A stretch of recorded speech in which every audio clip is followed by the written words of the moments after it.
तो इंसान ये सोचे, मासूम फरमाते जब भी जिस मजलिस में आओ कुछ नीयतें करके आया करो। पहली नीयत ये करो कि उस मजलिस उस महफिल में जाऊंगा जहां मुझे इल्म नाफे मिले। दूसरी नीयत ये करो, ऐ खुदा जो इल्म लिया है उस पे अमल करने की तौफीक अता फरमा। तीसरी नीयत या दुआ ये किया करो कि ऐ खुदा जो मैंने अमल किया है उसे मकाम कबूलियत भी नसीब फरमा। जब तक इस कौम से ये वहवा की बीमारी नहीं निकलती, वाहवा करना गुनाह नहीं है, लेकिन अगर पर्पज़ ये बन जाए कि मैं मजलिस पढ़ूँ ही इस नीयत से कि वाहवा हो। हम भी मजलिसें बनाते थे शुरू में, कई पंजाब के ऐसे इलाकों में जाते थे, मजबूरी होती थी वहाँ 15 मिनट ऐसी मजलिस पढ़ो मजमा खड़ा हो जाए, फिर 15 मिनट के बाद चंद लुक़मे हम देते थे, मजमा तैयार हो गया, अब ऐसे चंद मौला के फरामीन बताओ। यदि करना पड़ता है, हमें भी करना पड़ता है कि मौला का फरमाने कल्लिमुन्नास बिक़द्रि उक़ूलिहिम ना, जितनी अकल है उतनी बात करो। अब शुरू में ही उससे हम नमाज और रोज़ा और हज और ज़कात की वो तो भाग जाएगा। कहते एक बंदा नया नया मुसलमान हुआ और किसी ने कहा वो मस्जिद में चलते हैं नमाज पढ़ने। वो आया बेचारा और मौलवी साहब को पता है नया मुसलमान है, उसने कहा चलो इसको हम ठीक ठाक इबादत भी करा देते हैं। उसने पहली नमाज में सूरह बकरा पढ़ दिया। अब नया नया मुसलमान सूरह बकरा पढ़ दिया उसने,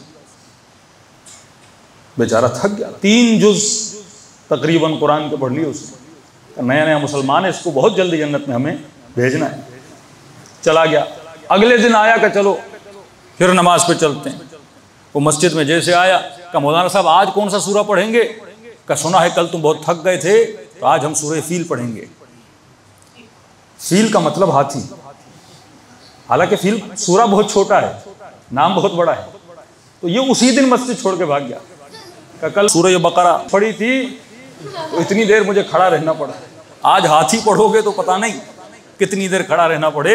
तो कल्लिमुन्नास बिक़द्रि उक़ूलिहिम, लोगों की क्योंकि अकलें भी थोड़ी ऐसी हैं तो ज़ाहिर है हमें भी करना पड़ता था, लेकिन फिर पर्पज़ बन जाता है कि ये नुक्ता पढ़ो यहाँ पे इतनी वाहवा होगी, ये शेर पढ़ो यहाँ पे इतनी वाहवा होगी। आगा कराती फरमाते हैं अगर बंदे को वुज़ू करना हो, ठीक है, अब एक गर्म मौसम है, जैसे परसों तरसों इस्लामाबाद में भी काफ़ी गर्मी थी, आप शदीद गर्मी हो गई।